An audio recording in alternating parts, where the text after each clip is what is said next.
7 salvation series, ano? Yes. 7 signs of a saved person. Amen. Seven signs.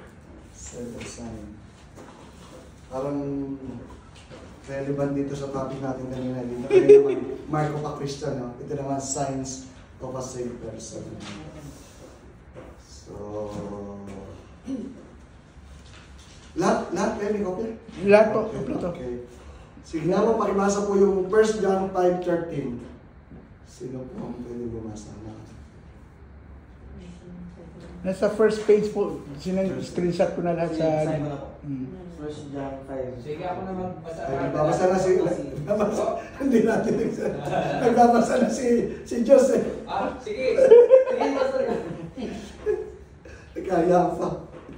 First John 3:13. 5. 5:13. 5:13. Isinusulat ko ito sa inyo upang malaman ninyo na kayong nanalig sa anak ng Diyos ay may buhay na walang hanggan. Wow. Okay, malinaw na po. So yung ginagamit niyo yung Tagalog version, English Tagalog. English Tagalog kahit ano. Kasi... Tagis tayo. Sige, dalawa hindi rin ako okay sa Tagalog. Walang kawala. So pareho pala kailangan. So sa English dito, sabi ko, I write these things to you who believe in the name of the Son of God, so that you may know that you have eternal life. So, malinaw dito ang sinasabi na yung nakakilala sa ating Panginoon, no? Nagtiwala sa ating Panginoon, may buhay na walang hanggan. Lahat po ba kayo ay may naniniwala na kayo ay may buhay na walang hanggan? Amen. Sure? Sure. Sure na sure? Sure. Na pag namatay tayo, saan tayo pupunta? sa heaven tayo pupunta, no? Kasi normally kuminsan, yan yung pag nag-approach tayo kuminsan sa mga sineshare natin, yung bang patanong, naniniwala ka ba sa langit at impyerno? Yung mga ganyang, pag may mga kakwentuhan ka. Pag sinabi mo, naniniwala, alam mo ba kung saan ka pupunta pag namatay ka? Pag hindi nila alam, then you can share the gospel. So, ito yun, ha? Alam natin that we have eternal life. Yes. Sabi dito, the Apostle John wrote to the believers so that they can be assured of salvation. Assurance eliminates doubts and fears Wow. on our relationship with God. Ito yung kailangan natin talaga, yung assurance. Kasi kung minsan, ang tanong sa'yo, ba't mo naman nasabing mapupunta ka sa langit? Sure ka ba? Napunta ka na ba doon? Yung ibang mga philosopher na ako, sino nagsabi sa'yo? Pero ito yung assurance, no? Through the Word of God. Na ina-assure tayo na meron tayong eternal life. Ito yung babasahin, ito yung salita ng Diyos galing sa Biblia, that those who believe in the name of Jesus, those who receive Him as His personal Lord and Savior will be saved. So meron tayong eternal life. Dito, salvation is not based on feelings but is rooted in God's Word. The Bible gives 7 signs of truly saved person. Some of these signs may not immediately be recognized, especially among new Christians, but the mature live it. So, number 1, sabi dito, anong hawak niya? Tagalog, English? English. Kasi, pagka sa Tagalog, dito may blank, yung kami pag nag-OHB, may paulaan. Yung ano ba, masahin ka, may blank yun. So mag-iisip sila kung ano yung kanya. So parang may contest, kaya masaya lang eh. Sa English walang ganun eh.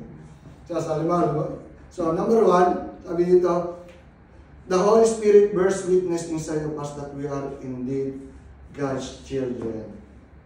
Pakibasa nga po yung Romans 8:16. The Spirit Himself testifies with our spirit that we are God's children. Okay.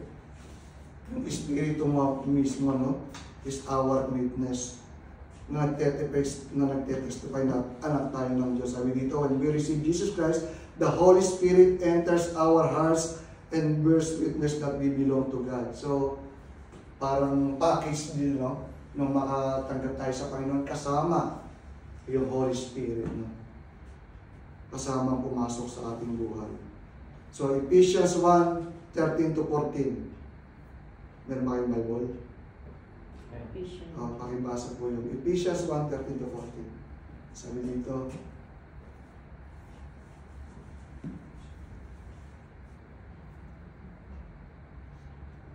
Basahin ko na. sige po, yung unang nakakita. English ko. Okay. And you also were included in Christ when you heard the message of truth, the gospel of your salvation. When you believed, you were marked in Him with a seal, the promised Holy Spirit, verse 14, who is a deposit guaranteeing of inheritance until the redemption of those who are God's possession, to the praise of His glory. Okay, amen. So, malinaw, no? Parang nagkaroon ka ng seal, nung tanggapin mo si Kristo, ito yung seal mo, yung Holy Spirit. Ito yung tatak mo. So, yun yung assurance mo na ligtas ka kasama yung Holy Spirit na binigay sa atin ng Panginoon. Para sabi dito, this is a promise, the promise of the promise Holy Spirit. We are marked with a seal. So, kung minsan nagtatanong tayo, yung bang dinadaya tayo ng kaaway. Pag nagkakasala pa tayo, hindi na tayo ligtas. Pag nagkakasala tayo, hindi na tayo ligtas. Ligtas pa rin. So, ano nangyayari pag nagkakasala tayo? Correct. So, may Kapatawaran.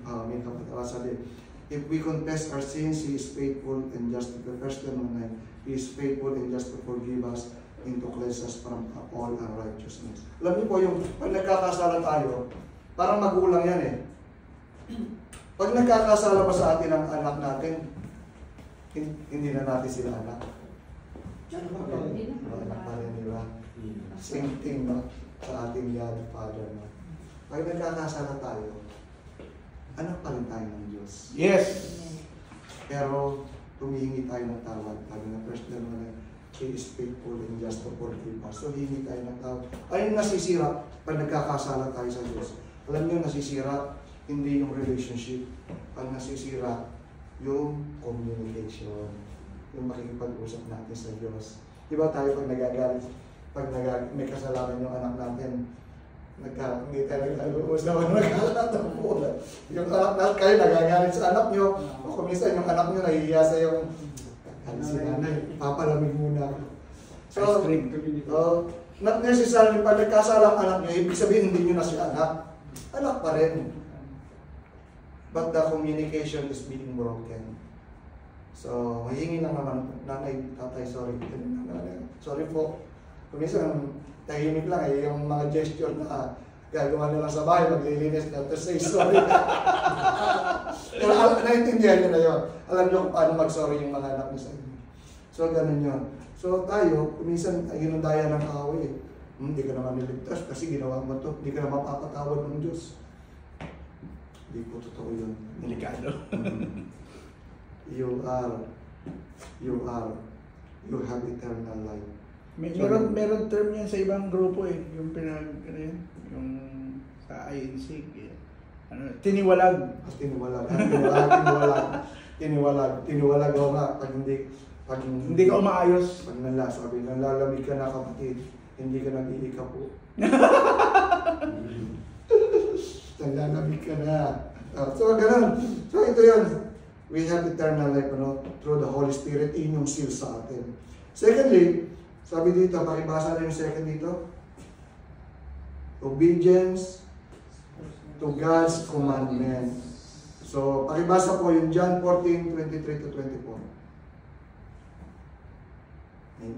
If anyone loves me, he will obey my teaching. Yes. My Father will love him, and we will come to him and make our home with him.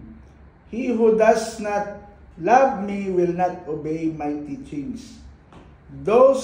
These words you hear are not my own. They belong to the Father who sent me. Okay. Malinaw, no? If anyone loves me, Obey. he will obey Amen. So, kung ligtas ka, pag sinay-claim mo na ligtas ka, dapat sinusunod mo yung Panginoon. Yes. So, hindi pwedeng sabi dito, these words you hear are not my own, they belong to the Father who sent me. Yes. So, ito yung sinasabi ng Panginoon sa atin. Talagang obedience yung pagsunod. Kasi kung parang sabi mo yung mga anak natin, yung anak mo pag hindi sumusunod sa iyo, parang iba yung pakiramdam mo. Iba yung nararamdaman ng God the Father mo. So, we have to obey. Kasi ito yung seal natin, this is the mark na ligtas tayo. Kasi paano mo mapapatunayang ligtas ka kung hindi mo naman sinusunod yung Panginoon, yung nasusulat. So sabi dito sa 1 John 1:6, if we claim to have fellowship with Him, yet walk in darkness, we lie and do not live by the truth. So nagsisinungaling tayo kung hindi tayo sumusunod sa Diyos. Sabi, we live in darkness. So sinungaling tayo. Kaya dapat yung mark talaga na ligtas tayo, sinusunod natin yung salita ng Diyos. Hindi naman doon nakikita ni Pastor nga. isang kwan yun may isang kwan yan, di ba? Pag mahal na araw, pagpatay si Jesus, Biyernes Santo, pwede daw gumawa ng kasalanan kasi patay si Jesus. Di ba? Yun ang biro nung nasa uluma pa akong paniniwala. Ganun, tayo gumawa ng kasalanan, patay si Jesus. Hindi niya maalala. Biyernes Santo, patay kasi nabuhay siya ng Sunday lang, ha? So, pero ang sinasabi nga, kumisan nga, wala naman nakakakita. Sa tao, walang nakakakita, pero ang Diyos lahat natin. Yes. Kaya kapag nagtatrabaho tayo, sabi nga, we work as for the Lord, not for men. Minsan sa trabaho, di ba, makikita mo, marami nating mga kasamahan, pag nandiyan ang busing. Yung busing, hindi na pagtatrabaho, no? Busy, kahit dito nga, busy nga. But tayo, may nakakakita wala sa ating pagtatrabaho. We will give our best. Yes. Kasi ang boss natin, hindi naman yung mga manager natin Pangalawa lang yun. Amen. Yung boss natin, si Lord. Amen. So sa kanya tayo naglilingkod. Sa kanya tayo, because in the end, hindi naman yung affirmation ng boss mo yung mas mahalaga. Yung affirmation ng Diyos ang mas mahalaga. Yes. Kasi pwede mong dayain yung tao Pwede mong dayain sa pagtatrabaho yung tao. Kahit ka sa pag-church, no? Pwede mong dayain yung tao, kala mo masyado kang spiritual. Pero paglabas mo hindi. Kaya nga, normally, sa Bible study, sa bahay sa Pilipinas, pag may mga Bible study sa mga kapatiran, puntahan mo sila ng walang schedule. Datna mo sila nang hindi sila handa. Maabutan mo kung ano yung normal na buhay nila. Kasi minsan ako ganun, may Bible study. Pagdating ko, siguro, hindi ko alam kung schedule yun o hindi ko nasabi or ba. Dumating ako doon sa Bible study sa Pilipinas. Pupuntahan ko. Yung mga Bible study ko nga, nasa labas, nagbibinggo lahat.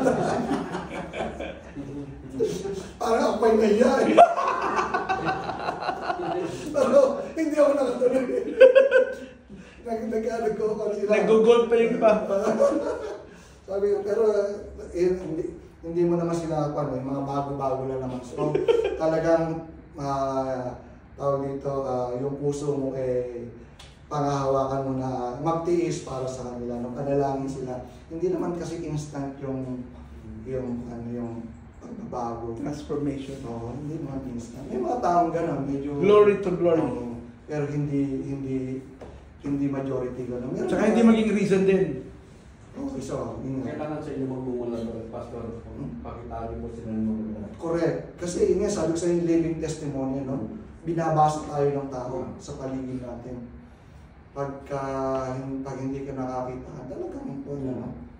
So, makikita mo talaga, sabi ko nga, yun nga, yung tao, pwede nating madaya. Pwede doon ka lang merong halos na pag nasa loob ng simbahan. Paglabas mo, kung ano-ano na yung pinag- Hindi na hilo. Paano na yung pinag- So, gano'n, no? We have to obey God. Sabi dito sa 1 John 2:3-4, we know that we have come to know if we obey His commands. The man who says, I know Him, but does not do what He commands is a liar, and the truth is not in him. So many claim that they love God, but they resist Him. Obedience to God as a result of having a relationship with Him is the sign of salvation. Yes. Talaga sumusunod tayo sa Diyos. Kasi hindi mo pwede sabihin, ligtas ako pero hindi ako sumusunod sa Diyos. Sasasabi nga dito, sinungaling ka, you are a liar. At yung sinungaling, sino ba yung ama ng kasinungalingan? Yun ba yung kaaway? So, total obedience does not mean we are perfect. Ito yung sinasabi ko sa inyo. Hindi naman tayo perfecto, nagkakasala tayo. Diba? Pero sabi nga ni Sister Naya, we confess. Magsisisi tayo.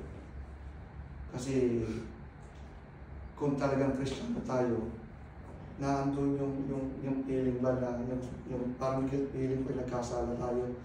Kasi, pag hindi mo na nararamdaman yun, yung sabi, you have that callous heart, yung kinalyo na yung puso mo, yung gumagawa ka ng kasalanan pero hindi ka na nababader, kinalyo na yung puso mo. Ako, delikado na kayo, no? You check your salvation kung ano na dahil hindi na kayo nagsisisi. Kasi sabi ng Diyos, no one can snatch you away from my hand, sabi sa John. Walang pwedeng kumuha sa iyo sa kamay ko. Pero kung ikaw mismo yung tumalon, ikaw yung umalis, ano na magagawa natin? Ikaw yung nag-decide eh. Ikaw yung nag-backslide. Yung sinasabi niyo, umayaw ka na, tumalikod ka na sa Panginoon. Yung sinasabi nga sa inyo, minsan na may mga kapatid na yung nagtampo sa Diyos, may hinihiling sa Diyos, hindi nilagay. So hindi na nag-church. Sila yung nag-decide. They went on backsliding.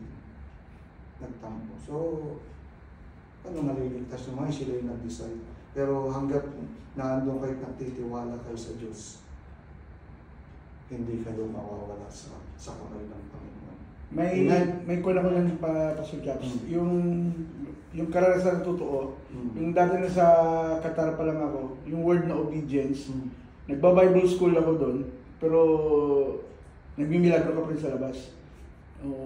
Tapos yung lesson namin at that time is holiness. Ay yung mga anak ng Diyos dapat not just obedience but live holy. Tapos siyempre nasa trucking industry kami, yung i-deliver ng mga tubig. Tapos yung lahat ng sobra binibenta pang chai. Hindi pala ano tawag dito, hindi siya yung porket yung mga kasama mo yung gumagawa ay makikigaya ka na rin sa kanya. But tama po yung sabi niyo nakikita tayo ng Diyos kahit saan na tayo. So doon tumatak na kahit wala man yung pastor mo, wala man yung sino nakatingin ng Panginoon, kaya during that time, yung lahat ng sobrang na tubig, binamimigay ko na lang. Hindi na binibinta kasi paano yung tinatawag na holiness. Kahit hindi man kayo magkasama, at least yung word na obedience, either nandun yung pastor mo o wala, nandun ang Panginoon lagi, sinunod mo siya. At least maluwag po sa puso. Kasi iba-ibang pakiramdam. Nakikita ka ng Panginoon. Kaya nga, pero ang term dito is, sa mga tao sa labas, na mga hindi Kristiyano, sabi, pwede kang makisama, pero huwag kang makikisama. Yes. Malinaw? Pwede kang sumama sa kanila, pero yung masamang ginagawa, huwag makikisama, huwag kang sasama sa maling gawain. Kasi hindi pwedeng humiwalay naman tayo sa mundong yan. Dahil gusto natin silang maabot. Even Jesus Christ, no? Sabi ko, dumating nga ako dito para sa mga may sakit, hindi para doon sa mga magagaling, no? Doon siya sa mga taong nangangailangan. So, kailangan natin talaga pumasok doon sa mga outsider. Yes. Pwede tayo sumama sa kanila. Tama po yan. Kahit nung nandun din ako nang papastor kami sa Bicol, tawa ng tawa yung mga ibang tao sa akin. Sabi niya, sigurado ka ba, Pas? Yung mga lahat ng katropa, puro addict, puro lasinggero. At tataka sila. Tapos sabi nila, ikaw, umiinom ka rin ba? Hindi ka lang gumagawa doon. Nakikisama ka doon sa kanila. Pero yung gawa, yung masama ay hindi mo ginagawa niya. Kumbaga, ikaw yung nagiging natatawa nga ako nun, just pass, hindi na muna tayo inom. Pass na, pass. Totoo yun. Ganon. Bigla sila nahihiya ba? So, in time, sa mga ganon, habang tumatagal sa maraming panalangin and everything, makikita mo, isa-isa natin silang, para sa akin yung mga kabarkada ko ngayon, tutuwa ako, marami kami nung high school, nagulat na lang ako, yung bawat isa naging Kristiyano na rin. Meron na lang ilang... Ikaw na lang maging advisor nila. Tapos pag nagkaroon sila ng problema, bro, pray mo naman ako. Totoo nga yun. Yes. So minsan hindi sila mga Kristiyano, no? No. Biglang maghihingi ng prayer. Prayer, yes. So, Tapos magtatanong sa'yo, Pastor, bawal ba mambababae? ibig sabihin, nagkuhan ka nga doon, na-open na maibigay mo, may paliwanag sa kanila. Yes. So, though, kuminsan, matagal na panahon, may proseso, pero unti-unti, kasi tayo nga nakakilala eh. Diba? Kuminsan tayong malala pa eh. Lalo nga yung pastor ko dun sa Pilipinas, talagang kinukwento niya, drug addict siya. Pastor ko sa Pilipinas. But iba talaga nung binago siya ng Diyos. Amen. Sobra. Kaya yung mga ganun, at hindi pa ng mga patutuon yun eh. Yung mga ganong dating nasa malalim na nakasalanan, tapos binago ng Diyos. Hindi na po. Ang bawal na doon ang gumawa ng kwento na hindi naman totoo. Ayun eh. Sinungaling nga, lalayan. So yun. Pero 50 pesos yan. Nahihirapan sa. So ito kailangan talaga may obedience. Yes. Kahit may nakakakita o wala. Kasi nga yung sabi ko, living testimony tayo. Yung nakikita tayo ng mga tao. Hindi pa tayo nagsishare ng gospel sa kanila. Nakikita nila may iba sa iyo. May something dito. May something sa tao na ito na kailangan kong malaman. Tayo ba to? So yun, doon tayo makakapagsimulang makapag-share ng gospel. So kung minsan nga hindi tayo, sabi natin matatakot tayo, nahihiya, hindi natin alam. But we can give our testimony to them. So testimony pa lang natin na nung makilala ko yung Panginoon, ito yung nangyari sa akin na bago. Then after sometimes makakasama mo na sila sa church. Ganun lang. So mabuti ang Diyos doon sa mga bagay na yun. So we should obey. Number 3, love to all people. Mahal ba natin yung lahat ng tao, pati yung ating mga kaaway? Mahirap bang mahalin ang kaaway? Mahirap. Pero ang sabi, love all people. Sabi dito sa 1 John 3:14-15, pakibasa po. 1 John 3, sino po ang...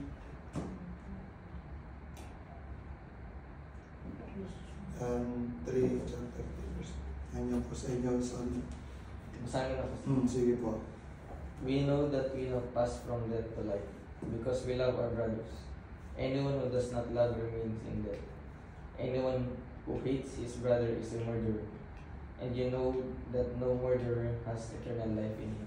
You know, yung nagagalit pa lang, anyone who hates his brother, nagagalit ka lang sa kao. Sabi dito, mamamatay tao ka na. Anyone who hates his brother is a murderer. Grabe. And you know that no murderer has eternal life in him. O, pati kaaway, mamahalin natin mga kapatid. Lahat ng hindi ka ibig-ibig, iibigin natin. Ito yung kakaiba natin sa mundo eh. Yung unconditional love. Tayo nga hindi ka ibig-ibig, namatay yung Diyos sa atin eh. Kung tutusin, tayo yung nakapako sa krus, di ba?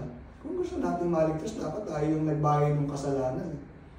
Pero sa sobrang pagmamahal sa atin ng Diyos, sige, para sa iyo ako na lang yung mamamatay. Amen. Ang kasalanan. Tinubos ang kasalanan. So kinuha yung ating kasalanan. So tayo din gawin natin sa ating mga kapatid. Sabi nga, ganito ko kayo kamahal. Sabi nga, laging open arms, di ba? Yung sa pag meron kang sasalubungin na mahal mo sa buwan, lagi kang all out, open arms. Sabi nga sa isang nabasa kong story about doon sa kay Jesus Christ na pagkapako sa krus. Ganito kita kamahal. Sabi, how much you love me? Sabi ng tao kay Jesus, ganito kita kamahal. At ipinapako ko pa nga yung kamay ko sa krus para hindi na sumara. Para i-open. Diba?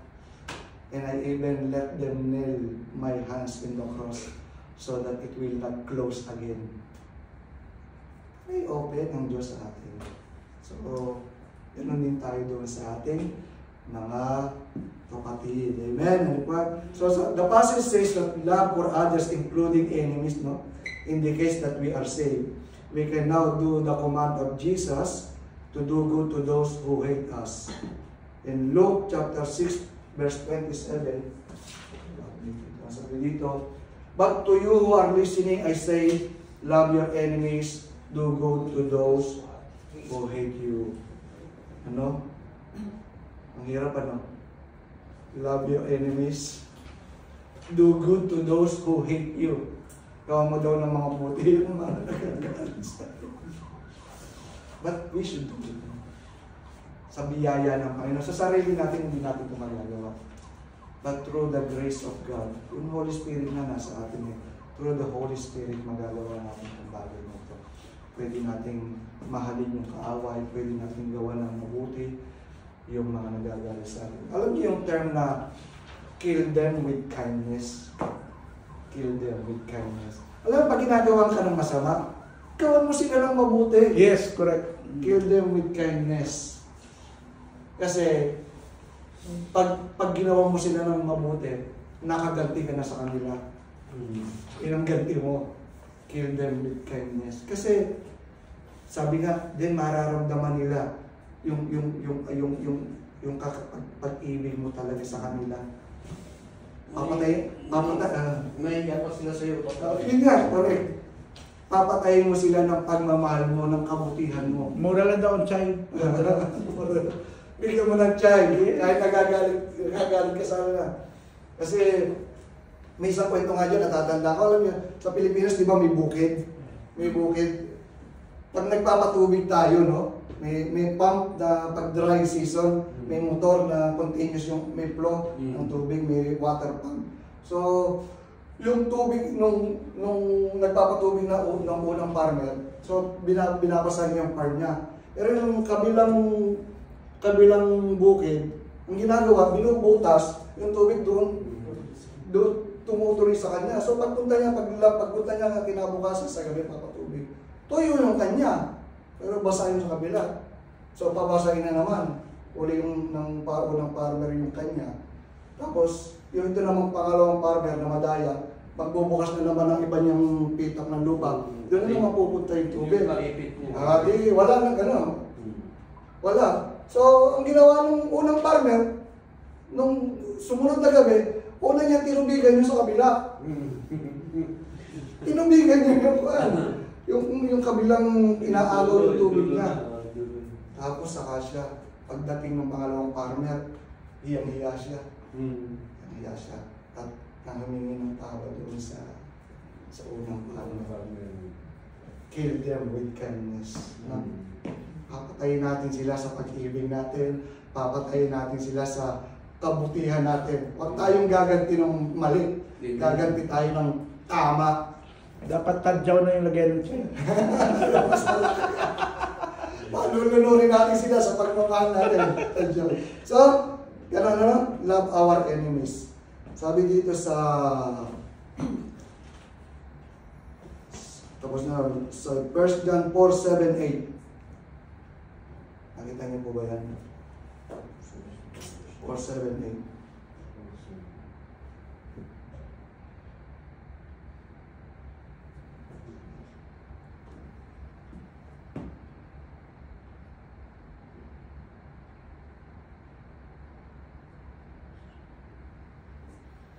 Kung una pong nakakita, pakibasa.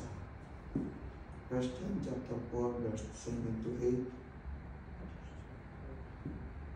1 John 4:7-8. Yes. Dear friends, let us love one another, for love comes from God. Anyone who loves has been born of God and knows God. Verse 8. Whoever does not love does not know God, because God is love. Oh, hindi na, ano? Yung hindi alam yung pag-ibig, hindi kilala yung Diyos. Dahil ang Diyos ay Pag-ibig. pag-ibig. Kahit So, gano'ng baliktad rin. pag-ibig. Ay, sa mga balik-balik tayo, tama yung pag-ibig. So, ganun. Dahil Diyos ay pag-ibig, so, kahit ano na balik tayo, pag-ibig ang Diyos ay pag-ibig. So, ito yung kaiba natin sa tao sa mundo, yung pag-ibig na katulad ng ginawa ng Jesus Christ, no? Yung walang kondisyon. Yes. Unconditional lang. Hindi sinabi ng Diyos nung mamatay siya sa krus, sige, magsisi muna kayo. At mamamatay ako para sa inyo. Magtago muna kayo. Pero sabi dun sa Bible, while we are still sinner, Christ died for us. Amen. Habang makasalanan pa tayo, namatay na siya para sa atin. Hindi siya nagbigay ng kondisyon. Sige, magpakatino muna kayo. Pero hindi. So, ganun din tayo magmamahal sa ating kapwa. Unconditional. Number 4, consistent growth in Christ. So, pakibasa po, 1 Peter 2:2.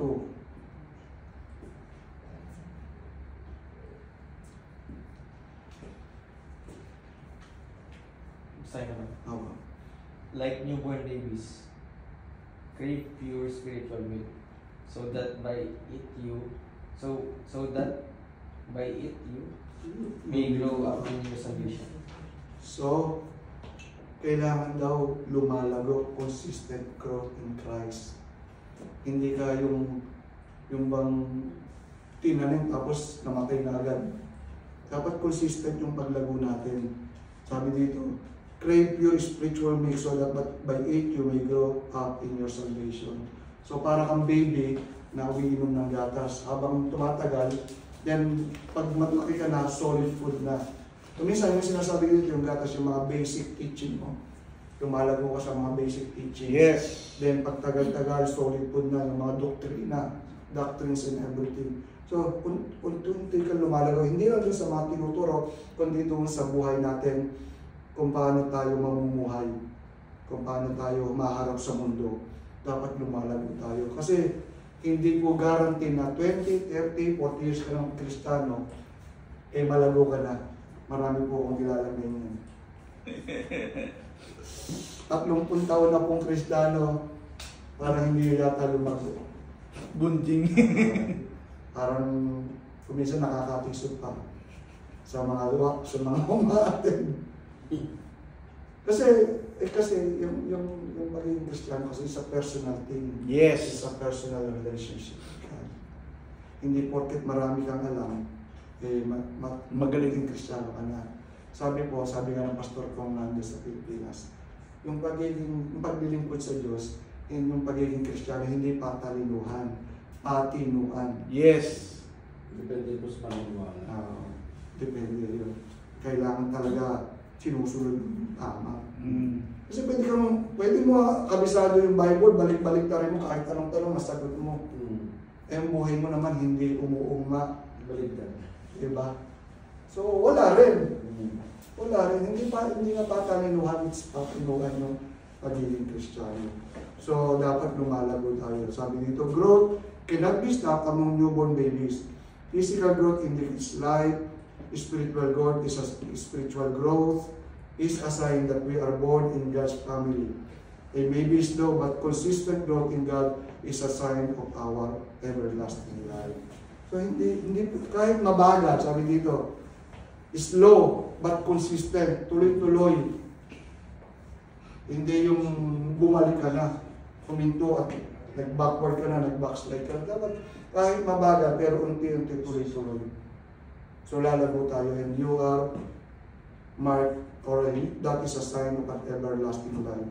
We grow, pero dapat yung paglago natin, hindi lang sa talino, yung sa nalalaman natin sa Bible o sa mga doktrina.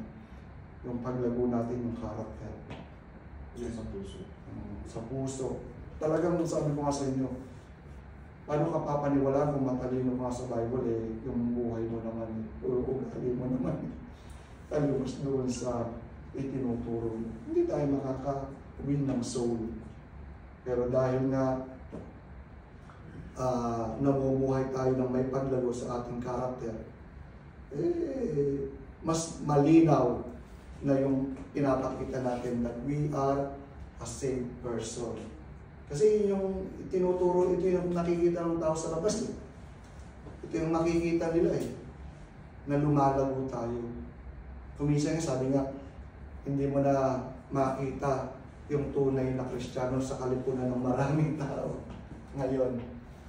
Dapat pag Kristiyano ka, nakikita ka doon sa iba ka, doon sa maraming tao sa labas. Minsan, you are a sheep among wolves. Nakikita ka doon na umaangat ka. Minsan kasi pag Kristiyano ka, nagbe-blend ka na doon sa mga tao sa labas. Sabi, ang kapiran mo, if you cannot win them, Join them. if you cannot win, may mga ganun, ano? If you cannot win them, join them. So, iba, dapat hindi tayo nagbe-blend. Dapat pag Kristiyano ka, umaangat ka doon sa iba. Hindi yung nagbe-blend, sumasabog ka sa kanila. Kaya nga, sabi nga minsan, hindi mo na malaman kung sino yung tunay na Kristiyano sa akin. So, we should be very careful in our lives. Makita natin na tunay. Ikaw yung tunay na ilaw, hindi yung i-indap-indap namin. Para mo mawawala na. Pawala na. Delikado pag nawala. Oo, pawala na. Dapat ikaw nga yung tama yung ilaw. Ano mo yung ilaw? Yung mga ilaw, yung mga tao sa paligid mo na patay ang ilaw, wala ko. Sinisindihan mo. Hiliwan na, correct. Sabi nga, ang isang nabasa ko dyan, sabi doon, you will lose nothing if you light another candle. Diba pag nagsindi ka ng kandila ng iba, walang mawawala sa iyo. Diba? You will lose nothing if you light another candle. So yung mga ilaw na andap-andap, yung mga ilaw, yung mga buhay na walang ilaw, sindihan niyo isa-isa yan. Walang mawawala sa inyo. Yes. Kundi magkakaroon kayo ng game doon sa buhay na walang hanggan. Ano? So, let us be consistent in our growth. Kahit mabagal, pero tuloy-tuloy. Wala akong tanong ha? Any question about that growth? Wala. So, number 5 ba? 5. We can hear the voice of God. So, yung mga saved person, naririnig yung tinig ng Diyos. So, minsan, ano ba nadidinig yung tinig ng Diyos? Nagsasalita ba sa iyo yung Diyos? During the Bible times, may audible siya. Yes. Yung panahon nila, yung Moses, nadidinig nila. Si Moses nga, di ba, dumaan pa sa harap niya. Ang tanong po hanggang ngayon ba, meron pa? Merong, yung sa atin, hindi siya audible, pero dahil lagi mo siyang tao dito. Ito yun, the more na lumalapit ka sa Panginoon, the more na nagiging malinaw sa iyo yung boses ng Diyos. Alam niyo sa amin, ang tanong, paano mo nalalaman? Kasi yung Diyos is talking to you through different medium. Or He talk to you through the Bible. Yes. He talk to you through the people standing here, pastors. He talk to you through circumstances. Yes. Iba't ibang klase kung paano He talk to you in dreams. In visions and everything. Yung Diyos, iba't ibang klase kung paano makipag-usap sa inyo. Minsan yung nabangga mo ng sasakyan, may purpose yun. Minsan gano'n, nalila, i-extend ko yung parking to eh. Parking.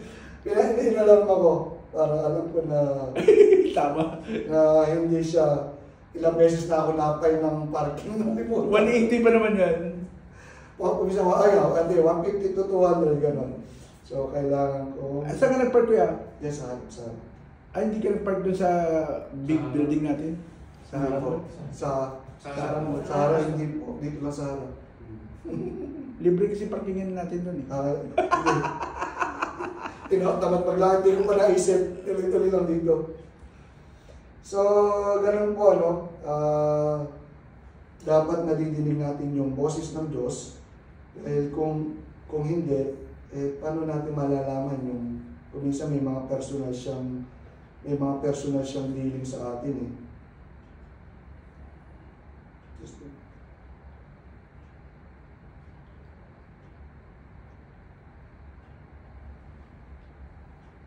Okay.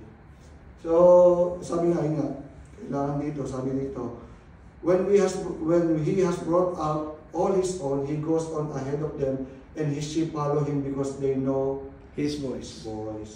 Dapat alam natin yung boses ng Diyos. Alam natin yung boses ng Diyos at boses ng kaaway. Diba? Yung lagi kong isinasampol. Pag naglalakad ka sa labas, tapos nakapulot ka ng wallet, no? Maraming lamang pera. Pero may ID naman doon.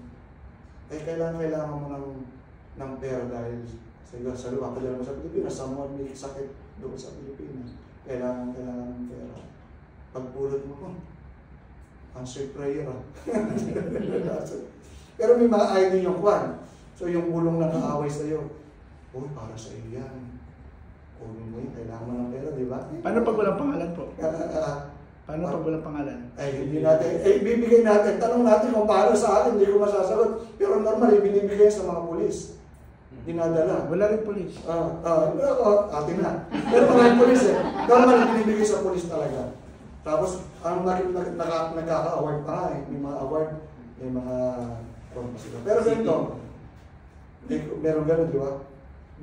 Binibigyan naman. Pero ngayon nga, ang bulong sa'yo sa iyo, tapos may bulong sa isa, hindi naman sa iyo, bakit sa uli mo may ID eh. So, nandong spiritual battle, no? Yeah.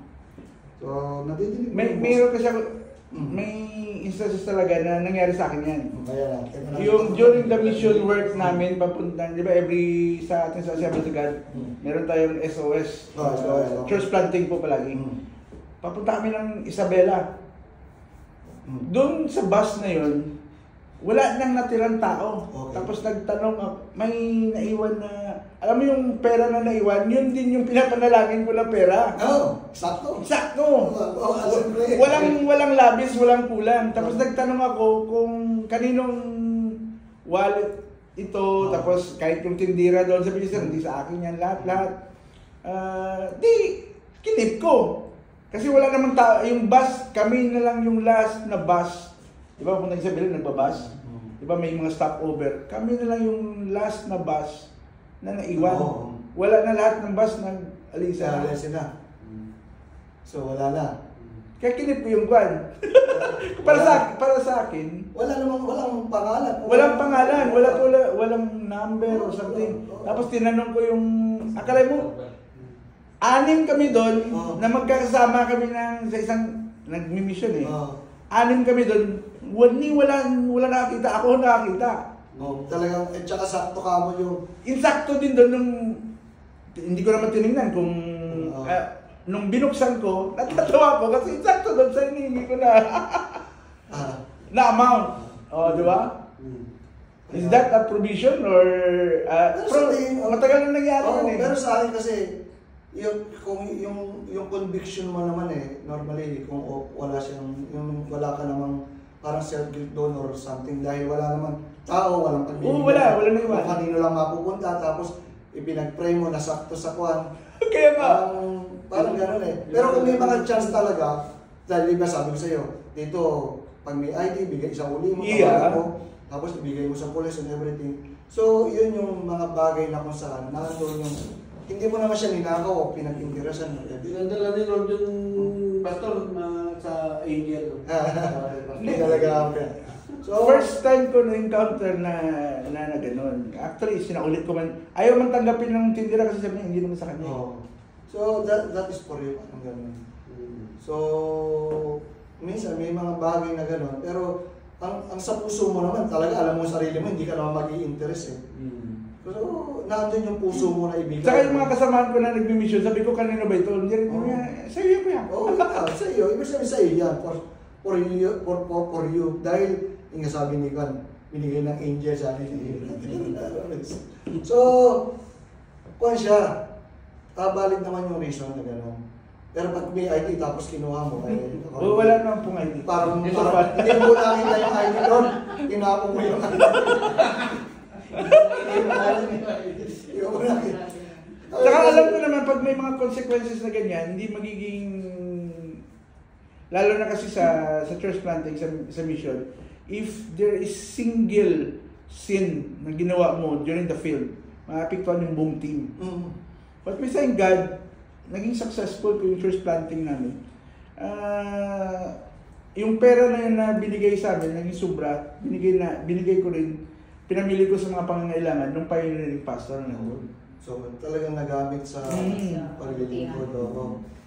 Kung yun di ba yung sabi yung tama rin yung, sabi niyo po, pastor, na pag may sin doon, para hindi magpa-prosper. Yes. Sa Bible times, meron din yung ano ba yun, yung hindi ko matandaan yung sa Old Yung- Testament, yung tinago niya yung nakulimbak na kwan. Yung dapat na walang itira, dapat wala sunugin siya lahat. tago, sunugin. Yes. So nagalit ang Diyos sa kanila, kaya lagi silang natatalo yata sa laban. Yes. Lord, bakit kami natatalo? Kasi meron nagkasala sa inyo, pupuntahin mo dito yan. Gano'n. So dahil yun, tama, hindi nga magpo-prosper. May mga gano'n.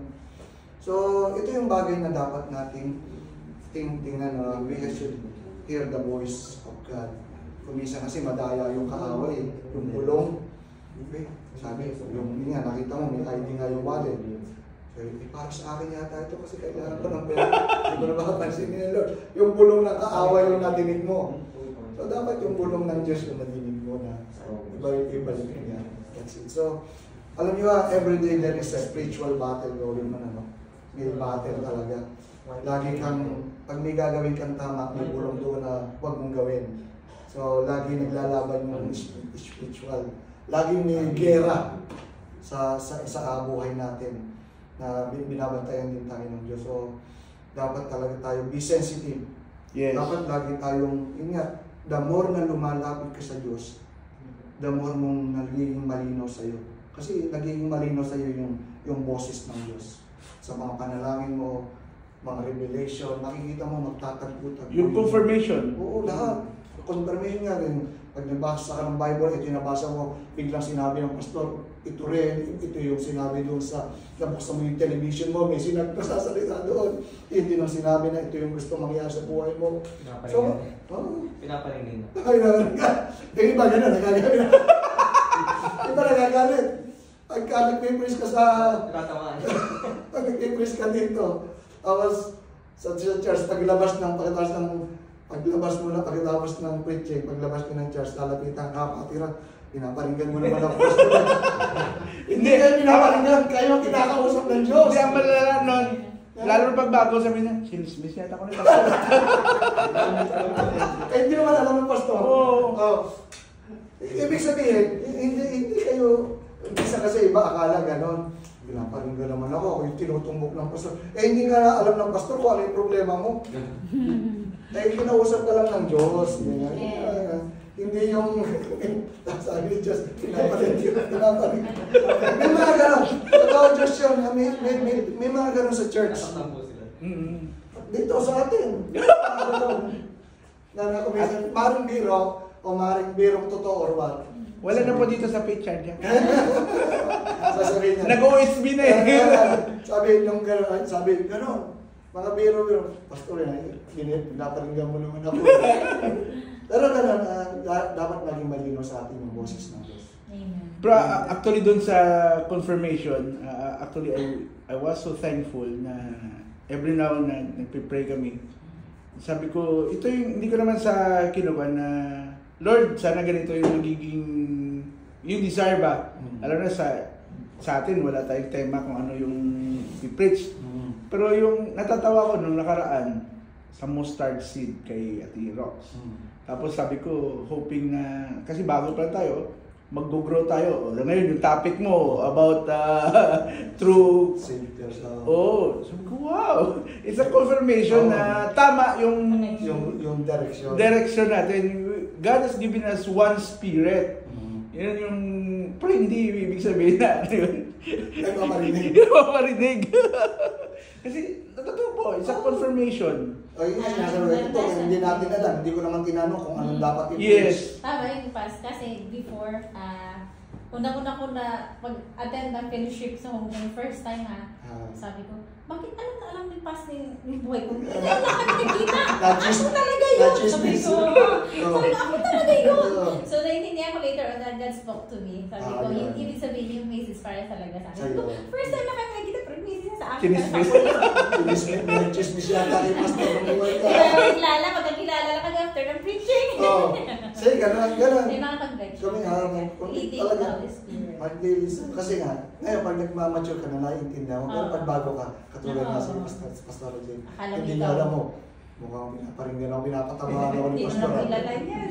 Hindi mo na ako kilala. Tapos Ako talaga. kaya sabi ni Pastor ngayon, mukhang may nag-chismis na kay Pastor ng buhay ko. Hindi, may isang instances yan nangyari sa totoong buhay ko. Di ba sa Assembly of God also yung Bible night? May speaker sa harap. Ayaw ko naman, ang intention ko ay mag-drive lang ako sa mga kapatiran, dadalhin ko sila doon sa church. Tapos ako nandun sa likod lang, nakikipag-chismisan ako sa mga bata. Okay. Tapos maya yung pastor sabi niya, you! Sabi ko, sino yun? Sa likod ko, yung pala, ako na pala tinalapitan ng pastor. Sabi niya, you! Sabi ko, bakit ako? siya. Hindi. Sabi ko, tinatawag lang. Hindi ko lang alam kung may experience. Talagang grabe yung, kaya dapat always pay attention kasi yung tamang sinasabi ba, God has chosen us. Ang Diyos ang pumili sa atin, kaya wala talaga wala. But you can run but you cannot hide. Yes, so... Diba yung tumakbo si Jonah, no? Tinakasan niya yung utos ng Diyos. Pero hindi siya pwede tumakas sa Diyos. Pero siya tumakbo. Pero ibabalik siya ng Diyos. Pati isla ginamit ng Diyos para makabalik siya kinahin. So, kasi dati po katwiran ko, ayaw ko talaga magpastor kasi sabi ko, bakit ako magpapastor? Hindi naman nagbabago yung mga tao din sa paligid. Bakit ko sila babaguhin? Yung pala may purpose talaga sa Lord. Kaya tayo, diba? Ingat, sabi natin hindi tayo nakatingin sa tao, no? Yes. Pag tumingin talaga tayo sa tao, hindi ka matutuloy. Bakit ngayon? Ba't pa ako pupunta doon? Sila ka, hindi nababago. Lalo na po sa atin sa Pilipinas, ang pinakamasakit na part na being as a pastor. Lalo pag wala kang pinag-aralan. Kasi halos nila, sabi nila, pag pastor ka, ikaw yung pinaka-dull moment. Ikaw yung, kumbaga, lahat sila, engineer, lahat sila nakapagtapos. Dahil hindi ka nakapagtapos, pastor ka. Yung mga gano'n na kwan. Tapos, i-degrade ka ng mga membro na... May kwan. Mga...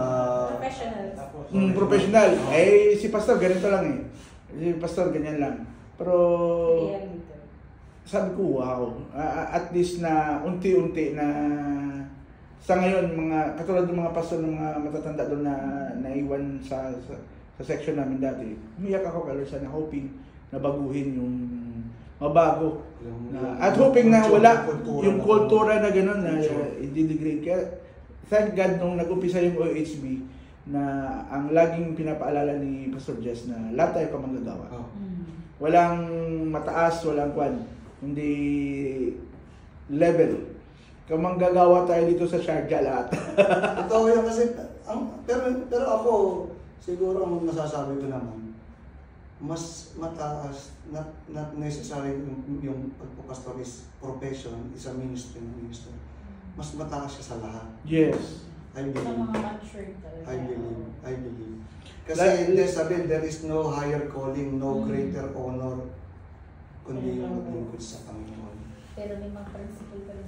Kasi based sa karanasan namin sa tatay ko, lalo na, siyempre, yung iba mayayaman. Sabi nila, malalaki magbigay ng tithes. Malalaki magbigay na mo, pero pastor, gawin mo to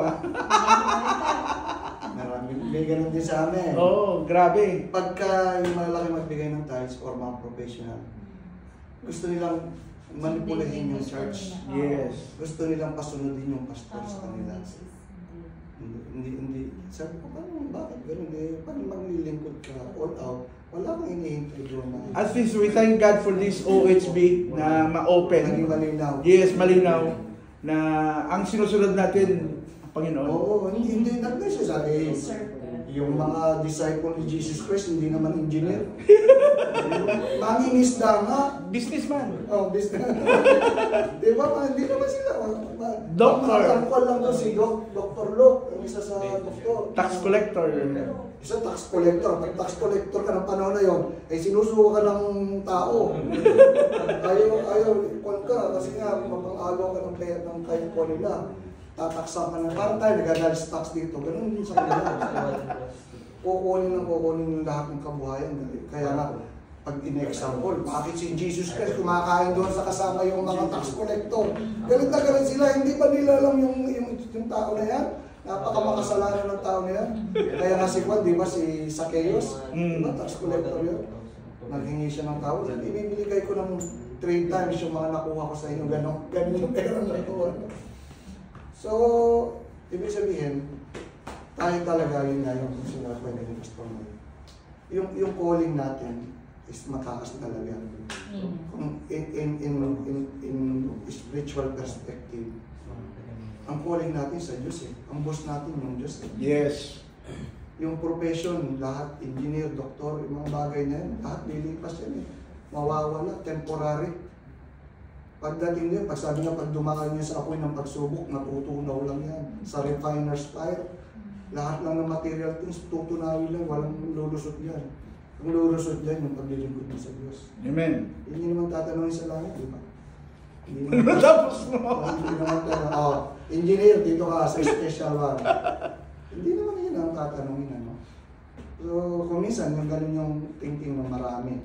Yung mga, so, even sa church na, nasa church na, if they are professional, they are giving big tithes, offering, they want to manipulate the church, they want to manipulate the pastors, yung gusto nila, gusto masunod.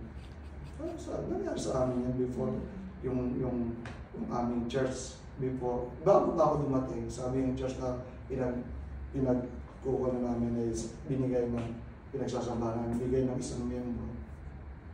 Pero walang kasulatan. Parang sa kanila pa rin nakapangalan, parang gano'n sa nila. But through time, napapansin nila na napapansin ng pastor namin na gustong makontrol, gusto sila yung masunod at everything. Kaya ayaw naman ang pastor namin ng gano'n. Sila, doon tayo sa tama. Kung ano yung tama. Nagalit yung miyembro, binawi yung church. Hirap na. Ang awa sa pastor namin noon, lungkot na kasi ura-ura ta, hanap kami ng church. Eh, siyempre gano'n. Nasanay na ako pa. Nasa na namin Ganyan. Pero sanay naman ang pastor namin kasi nagsimula siya sa ilalim lang ng puno ng manggas. Yes. Ganun lang. Wala namang kaso sa kanya yun. Sanay siya na. Yung pastor namin, one-man army siya yung nakikitara, siya yung kumakanta. Nung nabahin nila eh. Kitara, ganta, tayo, operating, preaching siya lahat.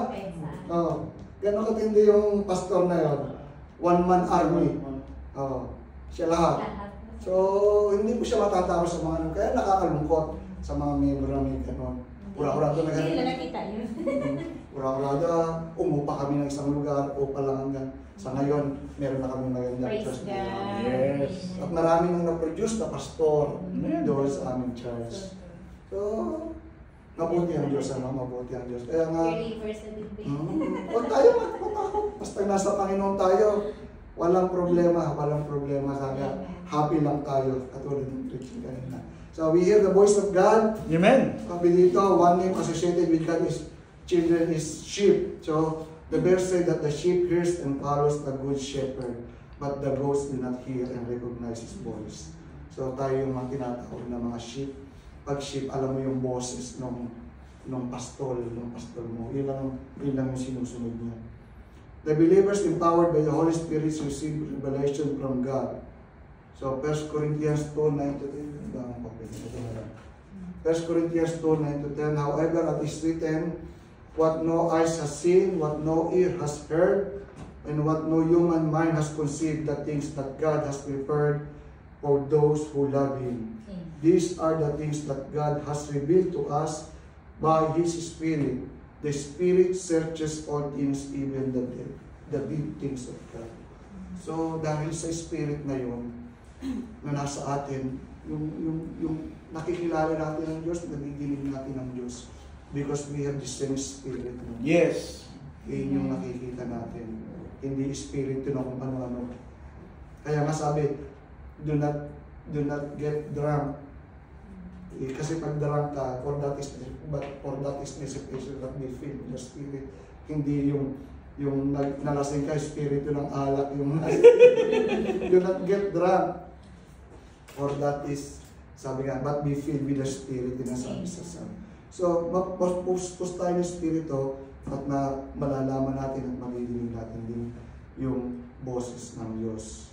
So, isang malinaw na ingay, yung patotoo natin kanina na dapat maging malinaw talaga yung boses ng Diyos sa atin. Hindi tayo nagkakamali ng desisyon. At the more na lumalapit tayo sa Diyos, the more natin na nadidinig yung boses ng Diyos. Parang sabi ko nga, laging parang kung ikaw ay nasa gitna at nandito yung Diyos, nandito yung mundo, nandito ka. The more na lumalapit ka sa mundo, lumalayo ka sa Diyos, di ba? ito yung worldly things, ito yung Diyos, ito yung kaaway. Nandito ka sa gitna. Pag lumalapit ka dito sa mundo, di ba lumalaki yung distance mo sa Diyos? Pag lumalapit ka sa Diyos, lumalaki yung distance mo sa mundo, di ba? Ito tayo sa Diyos. Amen. Amen? So, ganun lang naman yung simpleng analogy. No? Kaya, habang lumalapit ka sa Diyos, hindi mo na natinig yung bulong ng mundo. At kung didinig mo yun, baliwalay dahil ang nadidinig mo yung boses ng Diyos. Amen. Yung confirmation po talaga, grabe. Talagang magaling ang Diyos, magugulat ka, ma-amaze ka, na hindi mo inaasahan. Parang ako din, yung katulad ni Pastor Noy, nung college ako, dahil hindi naman kami kaanong pinalas sa kabuhayan, may mga panahon na nag-working student din ako, nag-aaral. Then may panahon na kinapos din ako ng tuition, nag-pray ako sa Lord. Yes. Nung during college, Lord, sabi ko, magto-tuition na, wala akong pang-tuition. Talagang week before, umumroblema ako. Kasi dati nag-aabot si tatay, nahinto na. So, nasa Pilipinas lang siya, pero may mga konti-konti lang na naipundar na yun lang. Pero nararamdaman ko, nahihirapan sila. So, I had to mag-working student, no? Ayokong masyadong mahirapan sila. So, sabi ko, nung may time na inakapos ako ng tuition, talagang walang nanalangin. Wala akong tuition, nagpapa-error na. So, and nakapasok naman ako sa Campus Crusade for Christ. Sabi ng CCC, sa ministry sa school, sa school namin. So, pagpasok, meron doong leader, yung aming foreigner yan, Amerikano, siya nag-lead sa amin doon. Nagsabi yung nanay niya nag-i-sponsor ng mga estudyante. Wow! So, sabi ko, sino daw yung pwede mag-message lang sa kanya o sabi siya mag-meet. Kinausap ko siya. Tapos, alam niyo po, binigyan ako ng sobre. Hindi kayo maniniwala, katulad ng kay Pastor Noy. Tama. Exact! Yes. Na tuition ko, yun yung laman ng sobre. Ano kabuti ang Diyos. Amen. Eksakto! Kasi, ako, na-amaze ako ang kami sa ginagawa niya. Yes. Eksakto siya. Paano malalaman na ito yung tuition ko? Sakto-sakto doon sa binigay. Meron ako ba, extend, may patutuwa ako na. Meron din ka. Kasi, yung first time namin na pagka-graduate namin ng Bible School, magpa-pioneer kami. Ay nasa Rojas pa kami, Capiz. Tapos yung pioneering namin is Bicol. Kailangan namin ng 10K. Wala kaming pera. 10K yung registration tagpa 5 kaming dalawa makapunta ng Bicol. Nung sabi ni Uncle Ray GS, sabi niya, Monday, aalis na kayo. Hindi ako sabi na wala kaming pera. Sabi ko, Lord, wala kami. Doon ako nagsabi kayo, wala kami. Pupunta kami, aalis kami by Monday, nakapack na kami lahat ng mga gamit namin, pero wala kami, yung 5 duling, wala kami. Alam niyo yung ginawa ni Lord, nung during Sunday, kasi 3 services kami nung dati sa farm. Sa umaga pa lang, may tinatawag silang Pentecostal luncheon. Hindi ko naman binilang. Pentecostal luncheon. Oo. Inipit. Inipit, tapos nilagay ko lang sa bulsa ko. Pero ang nakakatawa nun kasi hanggang ngayon nandun pa rin yung tatay at nanay na yun na kasama namin sa church. Namatay na yung lalaki yata. Sabi ng asawa sa kanya, kulang pa yan, bigay mo. Hindi ko naman alam kung ano yung ibig sabihin niya. Dinagdagan. Alam niyo po ba, nung pagdating ng hapon, nung umakyat kami sa taas na dalawa, insakto, 10K yung binigay. Diba? Ganun gumawa ang Diyos, no? Kaya pala sabi ng tatay, sabi niya kulang pa yan. Hindi ko naman naintindihan kung ano yung kulang. Pinausap sila ng Diyos. Oo, basta kulang pa. Sabi niya, magkano yung nadagdag? Hindi ko naman alam kung magkano. Basta natatawa kami nga. Yung, basta 2 tao yung ginamit ni Lord na insakto talaga. Walang labis, walang kulang. Diba? Kita niyo, ma-amaze talaga tayo sa Panginoon. Paano mo bang hindi ka magtitiwala sa Diyos? Pag naranasan mo talaga. Kaya, Yes. Talagang habang lumapit tayo ng lumapit sa Diyos, though kuminsan mahirap, may mga dadaanan ka talaga. Pero tuloy lang ang laban. Yes. Tuloy lang. Kasi in the end, makikita mo yung twist ng mga pangyayari. Yung buhay natin maraming twist yan parang pelikula yan yung hindi mo alam kung sino yung mga mangyayari sa susunod na kabanata. But the thing is, yung Diyos hindi On time. Talagang on time, hindi sabi, he is never late, Yes. he is never early, he is always right on time. Yeah. Amen. Lagi gano'n. So, lagi huwag tayong mag-alala sa mga bagay na hinihiling natin si Diyos. Darating yun. Okay? So, meron ba? They can constantly hear the Holy Spirit encouraging, teaching, and rebuking.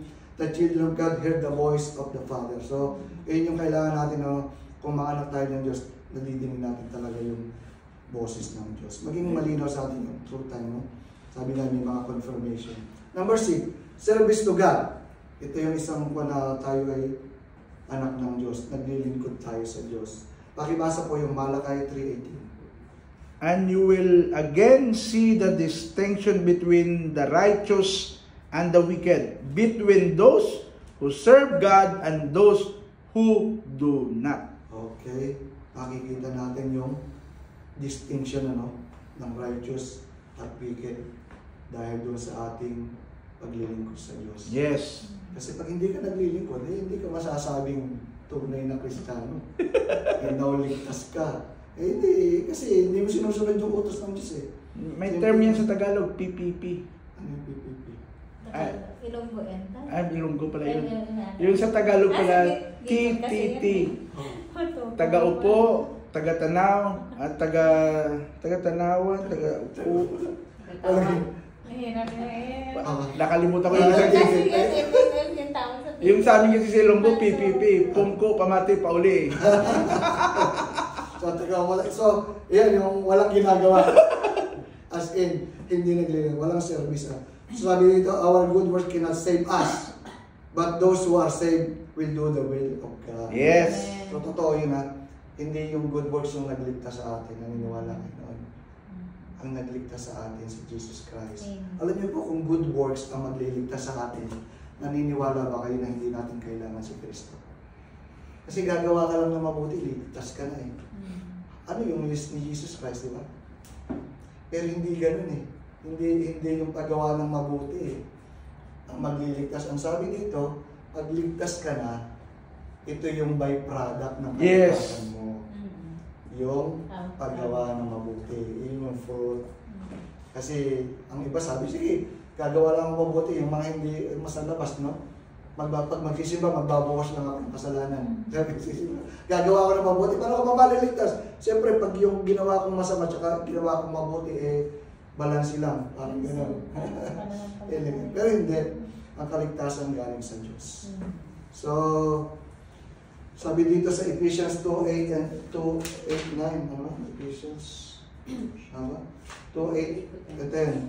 For it is by grace you have been saved through faith, and this is not from yourself, it is the gift of God.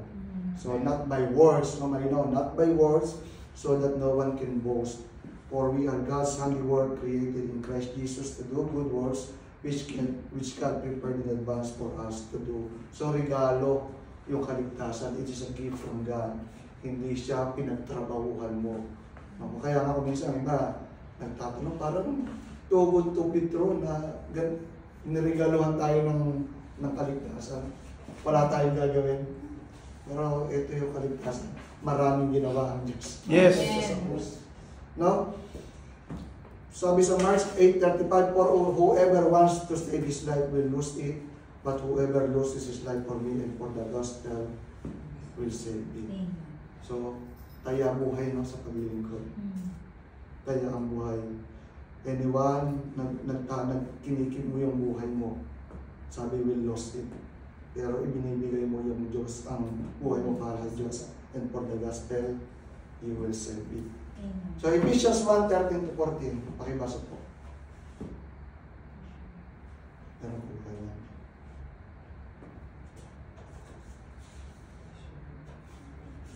Not Ephesians, but not Ephesians. Mark, sorry, not Ephesians. Romans 10. Romans 10:19. So, Romans 10:19 pala ako. Romans 10:19, pakibasa po. Hindi pa daw ito. Susunod.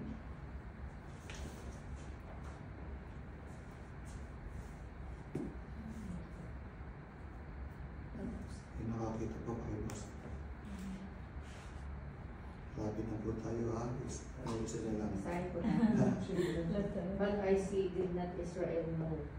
First Moses said, I will provoke you to jealousy by them that are no people, and by a foolish nation I will anger you. So, malinaw dito, no? Yung sinasabi sa Romans, no? A Christians that not only have relationship with Him, but also in service to Him. So, hindi lang yung nakakilala ka sa Panginoon, ayos na. Ligtas na ako, banjing-banjing na ako. Di ba ganun? Ligtas na naman ako eh. So, hindi na ako tatrabaho, basta gagawin ko yung buhay ko kasi natumanggap na ako sa Panginoon. Parang hindi naman totoo yata yung pagkaligtas na yun. So that the message of salvation will reach natin. Dapat naglilingkod tayo para maabot din natin ang iba. No? We do not only receive Jesus Christ as our Savior, but also as our Lord. Kasi sinasabi ko, hindi lang siya tagapagligtas. Panginoon din. Ano? Pag Panginoon, sumusunod ka sa Panginoon, hindi ka lang niligtas. All who are in Christ have deep desires to please Him through service. So does this mean that those who have no service of ministry are not true children of God? No, sabi dito. Others have simply not yet taken a step of faith because they are young believers, but the desire to serve is already evident. Meron mga bata pang Kristiyano, no? Hindi pa makapaglingkod, pero nandun yung desire nila. Pero yun nga, nagtsatsaga tayo sa mga ano. Pero iba naman yung matatanda na nandun pa rin, sabi, tagaupo, tagaupo, taga-tayuman, taga-tanawan. So, balak na dyan, Pastor, 10-20 years ka na, taga-comment. Yung tawag taga-Zimbabwe. Pero mga ganon, pag mga ganon katagal ka naman, gano'n pa rin, parang, walang group, ano? Wala ka ba doon sa pagkain? Bata pa rin, inipit pa rin. Kung pa rin, gatas pa rin ang ininom. Hindi pa solid food. So, ito yun, no? Kailangan nagdidiretso tayo sa paglilingkod para masabi tayo at makita sa atin that we are truly a saved person. Amen. No? Dapat nakikita sa bawat isa sa atin yan. Hindi tayo yung banginga, yung babanjing-banjing lang. No? Okay na yun, basta ako magtatrabaho, magpapadala ng pera sa Pilipinas and everything. Tapos na kasi bigtas na ako eh. Routine. Pero hindi, ano, kasi sabi nga, continue to work on for your salvation. Sabi nga, mas ulit ito yun. Dapat binabantayan natin yung kaligtasan na yan. Pag dumating ang time, akala natin nakatayo tayo, bagsak na pala tayo. Diba? Akala natin nasa tamang daan pa tayo, pero bagsak na tayo. So let us continue to protect that salvation. Number 7, a helpful heart to the needy. Kung ligtas ka, dapat matulungin ka. Pakibasa ko yung James 1:27. Religion that God our Father accept as pure and faultless is this: to look after orphans and widows in their distress and to keep oneself from being polluted by the world. So, nakita natin, ano? Dapat yung paglilingkod talaga natin sa Panginoon is yung nga totohanan. Sabi nga dito, yung naging specific nga, to look after orphans and widows in their distress and to keep oneself from being polluted by the world. So, kung titingnan natin, talaga, maraming tao yung nangangailangan ng tulong natin, ano? At dapat maging malino sa atin, makita natin, ma-discern natin yung mga bagay na yan. Kung minsan kahit hindi ka nagsasalita, yung Diyos binibigyan ka ng discernment. Yung tao yan, katulad yung patotoo ni Pastor Noy, hindi naman alam ng Pastor Mario o kung paano na, kailangan niya, pero binigyan ng ginamit ka, no? Binigyan ka ng wisdom, ng discernment. Yung tao na yung bigyan mo ng pera, nagtataka, bakit bibigyan? Pero yun ang bulong sa ilang Diyos eh. Pero hindi mo alam, kailangan pala talaga. So, yung channel ng Diyos, nagugulat ka, no? May nangyari pa talagang tulo-tulo yan. One time, nag-church ako, tapos may isang missionary na in-introduce ang pastor sa church. Sabi niya, this missionary is from Southeast Asian. Ibig sabihin, alam mo na, may missionary doon, if the pastor challenge, if you have something to give, just give it. Tapos may conviction, no? O ibigay mo na yung nandyan sa wallet mo. Tapos sabi ko, Lord, wala akong pang Jollibee mamaya. Pero sabi ko, Lord, pag nagkita kami mamaya ulit, ibibigay ko na to. Hindi pa rin iwas niyo nun. Para kunwari ba, minsan, last na lang yung sa wallet mo eh. Last na lang yun, ang 500 dati, malaki na yan eh. Talaga. Oo, malaki na yan. Last na lang yung sabi ko, wala akong pamasahe, Lord, wala akong pagkain mamaya. Pag binigay ko to, wala na. Pero sabi ko, Lord, pag nagkita kami ulit, mamaya sa baba. Pag nagkita, ang nakakatawa doon. Ayaw pumayag. Alam mo, almost 1,000 yung people sa church na yun. Sa pagkadami-dami, ang nasalubong mo siya pa rin. Sabi ko, Lord, wala akong ligtas. Sabi ko, Brad, Pentecostal na chick. Pero ang grabe nun, kasi pagkatapos ko na ibigay, maya-maya may tumawag sa akin doon yung mga kasama ko sa worship team. Maya ko, Noy, kakain na tayo. Ay, salamat, Lord. Hindi Jollibee, nag-McDonald. Tapos, yung pamasahe pa uli, kasi Quezon City yun, uuwi ako ng Paranaque. Tapos sabi niya, Kuya Noy, sabay ka na sa akin, may sasakyan ako. Ganon kalupit si Lord. Iwas-iwas na eh. Yes, oo. Minsan baga, meron tayong gano'n, pero... Tawa ko ng tawa kasi sa dami-dami ng tao, limo yung tao na at that, kasi magsabay-sabay yung lalabas eh. Siya ba naman sa salubong? Totoo, suko na. Ganon siya kalupit. Siya yung makakasalubong mo. Wala. Wala kang magagapat. Pagkakawan ka ng Diyos. Basta talaga ni Lord. Kahit nakakalungol pa yan, kuya, pag kinusbit ka ni kahit sabihin mo, umiwas ka. Sa makalawang bali mo, makakasalubong pa yun. Hindi ko alam kung nangyari sa inyo yun yung mga ganun na situation. Maraming pangyayari meron talaga na ma-amaze ka talaga kasi nga tayo nga mga Kristiyano gano'n. Nakikita natin yung leading ng Diyos. Sa ibang tao, hindi napapansin yun. Parang pagkakataon lang yun. Chance. Pero sa atin, leading yun ng Diyos. Kasi nga, yun nga, hindi mo naman alam. Yung conviction talaga na, bigyan mo yan. Kumakabog-kabog na, ayaw mo pumayag. Siyempre, wala kang pangkain, wala kang pamasahe. Andiran mo, bigyan mo. Yung motor mo, di ba? Ayun, iba naman yung sa... Pero mabigat talaga, alam niya. Pero sa totoo lang, kahit pag binitawan niyo naman yun, iba yung pangako ng Diyos. Yes. Hindi mo kayang talunin sa bigaya ng Diyos, naniniwala pa kayo doon. Hindi mo matatalo sa bigaya ng Diyos. Pag nagbigay ka, sabi nga, ang balik 100 folds. Amen. 100 ang nahigit ka sa ganun siya magbalik. Alam niyo bang yung hindi ka lang magkasakit, hindi nasira yung washing machine nyo, hindi ka gumastos, hindi mo ka nakikita yun. Isang sira mo lang, nasira yung sasakyan mo, gagastos ka lang, binitawan mo, pero hindi mo binitawan, nasira ang sasakyan mo, sobra-sobra pa yung ibabayad mo sa sasakyan. Maraming paraan ng Diyos para hindi ka gumastos. Amen. Sa maraming bagay. Kung minsan hindi lang natin nakikita. Akala natin ibabalik lang ng kung 500, kailangan makapulot ako ng 1,000. Pero ang daming way ng Diyos para mapagpala ka na dapat maging sensitive tayo doon. Hindi lang yung bumalik na pero lang na yung eto malakas tayo. Hindi ba tayo paggising mo sa pagbukas mo ng mata sa umaga, blessing na yun. Di ba? Biyaya ng Diyos. Tapos nagkakaroon tayo ng paso, nagpag-asa na kinabukasan, magigising tayo dahil alam niyo, nagseset kayo ng relo, ng alarm. Alam niyo ba kung mabubuhay pa kayo bukas? Pero nandun ang pag-asa, sineset natin yung alarm, nagigising tayo ng alas 5, alas 6. Because of that hope, because of that faith in our God, no? So, sineset natin. Talagang gano'n. So, ibang klase ang Diyos. Amen. And then, sabi dito, the one who has relationship with God also has the characteristic of God. Formerly the person may be self-centered and greedy, but now mercy and generosity overflow from him.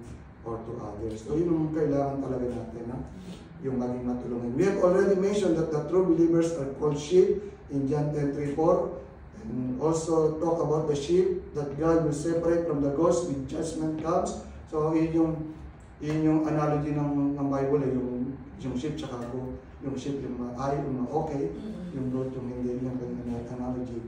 So God described the sheep as those who attended to the needy, but the goats do not mind the helpless around them. So, ang sinasabi dito, we should be selfless. Hindi selfish, selfless. Yes. Yung inuuna natin yung comfort. Maging channel of blessing. Ano ba yung gusto nyo? Nanghihingi o nagbibigay? Ibigay. Pero masaya, biblical din yun, the more you receive. Amor yung gift ng Alin daw yung mas blessed doon, yung tumanggap ka o yung nabigay ka? Pero ang sabi nga, diba, nadinig ko is Denzel Washington, sila yung actor, sabi daw, yung pinaka-selfish ng magagawa mo, selfish ang tawag eh, yung magbigay ka sa iba. Bakit naman selfish yung nagbibigay? Yung nablabi ko si Denzel yung nagsasalita. Sabi niya, kasi yung joy na nararamdaman mo pag nagbigay ka, walang pwedeng umagaw noon. Amen. Yung sarap nung nakapagbigay ka, yung paglilingkod mo, nagawa mo, yung napasaya mo si Lord and everything, walang pwedeng umagaw sa puso. Amen. Kaya nga, ang sinasabi nga, yun nga kung yung it is blessed to give them to receive. Hindi, pero may sinasabi na tayo, kasi pastor na yan, to receive muna. It is blessed to receive that.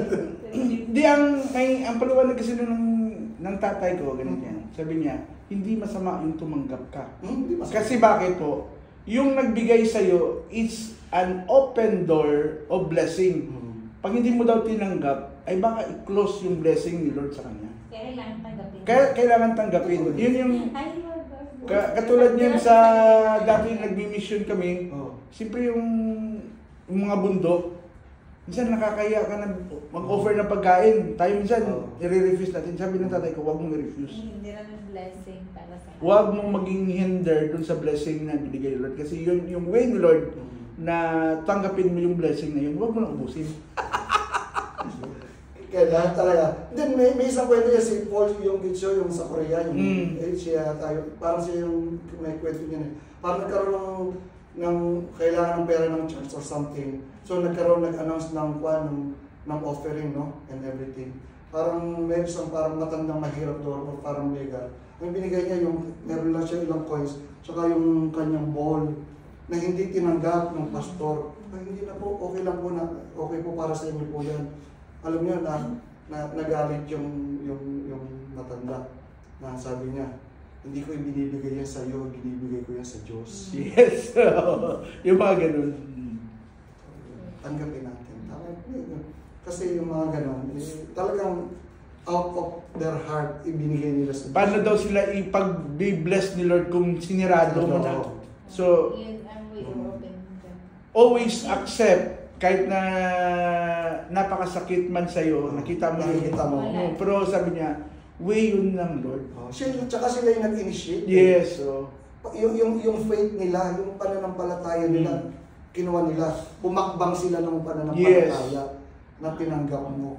So, okay siya. Be a channel of always of blessing to others. Kahit nasabi mo na parang hindi naman karapat dapat, pero that's the even, di ba, sa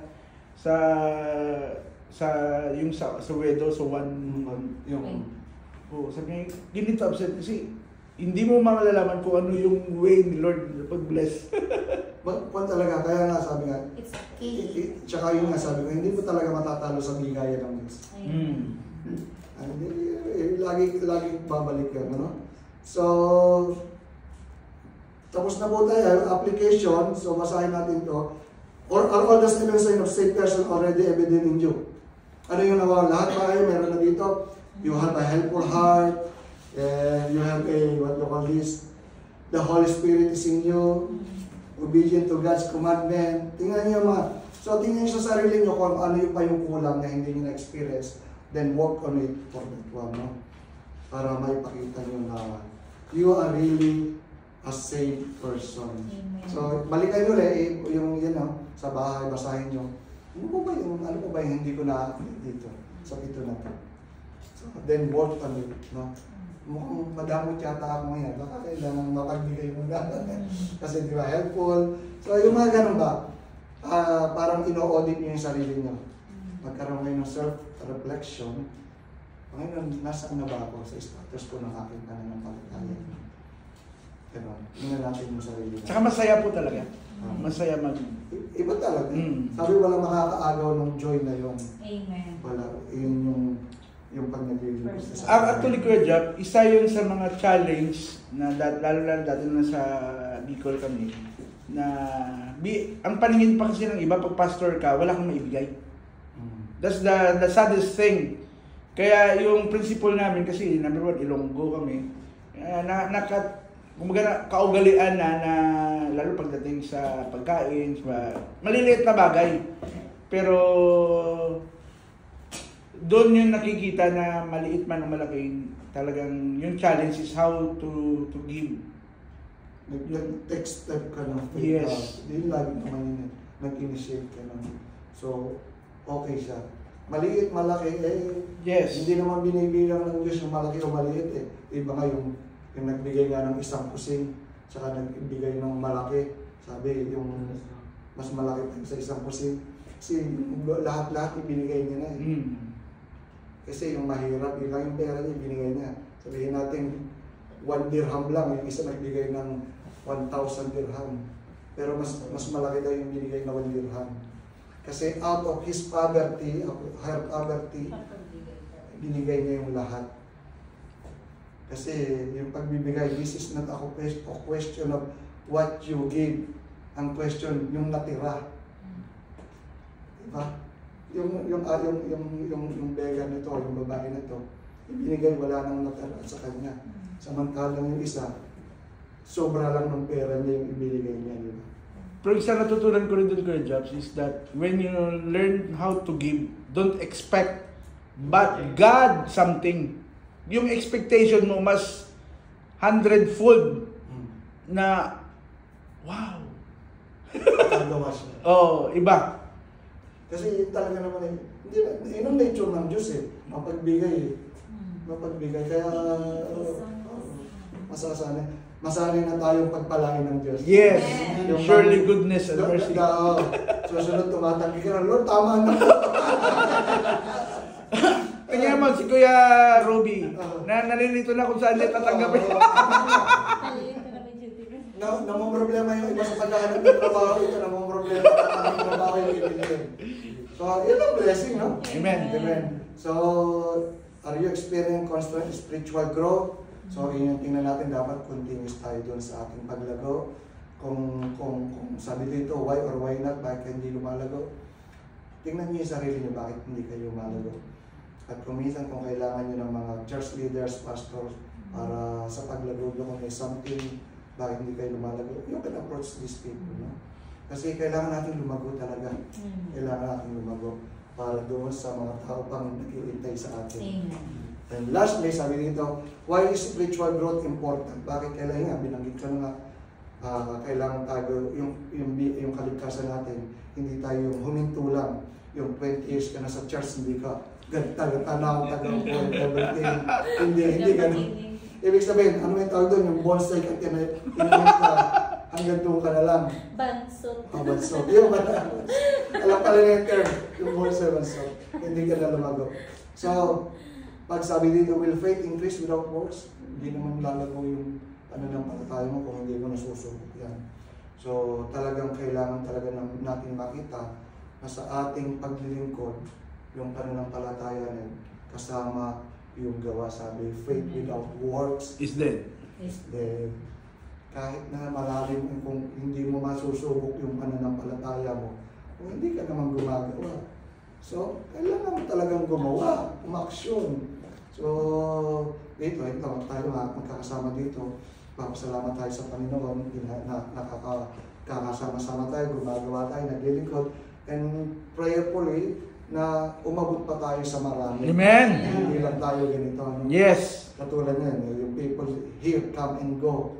So, darating ang time siguro yung mga tiga rito ma-establish. So, may mga darating aalis, pero marami pa rin tayo. No? Yes. So, yun yung panalangin natin. And we are, with our plan, our prayer is yung ma-reach out talaga yung UAE, no? Yung 7 Emirates, no? 21 cities. So, yun. So, magsisimula tayo sa ganitong kaliliit. Yes. Malay mo, tayong lahat din yung pupunta sa lugar na yun. Amen. O, di ba? Mag-i-endorse tayo ng mga tao doon, pupunta tayo sa ibang UAE, magtatayo tayo, iiwanan natin sila, pupunta tayo sa iba. Mag-o-open na si Pastor Job Pastor John sa susunod. Lilipat na siya ng Dubai. Oh, sige. Basta. Automatic. Yes. So, purihin po ang Diyos, purihin po ang Diyos. Amen. Na nawa ay napagpala. May mga tanong po ba? Amen. Wala na mga tanong. Sige, at sobra na tayong tanghali, baka sumobra na tayo sa yung pagkain, yung hindi siya something ba? Duty siya. Duty, ano oras? Last dos. Ay, hindi yung sinabi po. Hindi ko po alam. Okay. Okay lang. Na-break mong record. Ha? Break mong record na. Na-break ba? Dapat. Sakto yan. Let's try. Pastor Mike, close in prayer. Sorry po, sorry. Amen. Ano po ka natin, Panginoon? Praise God. Thank you, Pastor Job, sa Word of God that give us more enlightenment at mas lalong lalago tayo sa Panginoon. Amen. Ang mga anak ng Diyos ay hindi magiging bansot. Ang anak ng Diyos ay lalong lalago. Amen. Hallelujah. Father in heaven, Lord, we thank you, Lord, for the Word. Thank you, Lord, for the characteristic of God, of a good Christian, Lord. We need to rejoice always. We need to pray continually. And we need to give thanks always, Lord Jesus.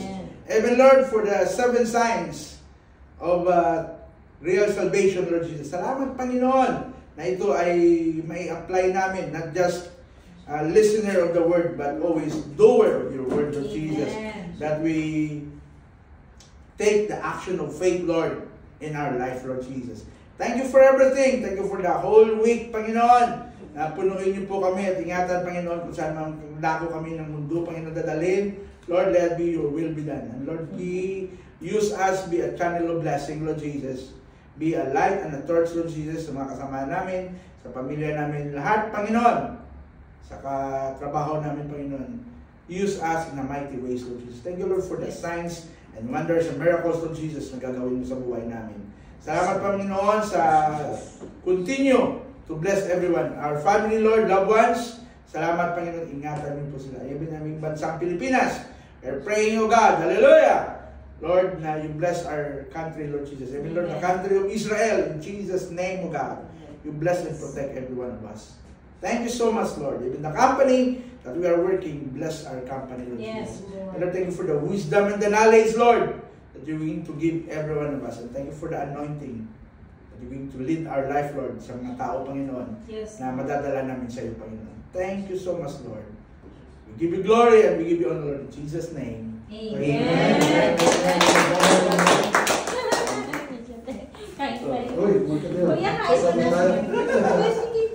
Sorry po.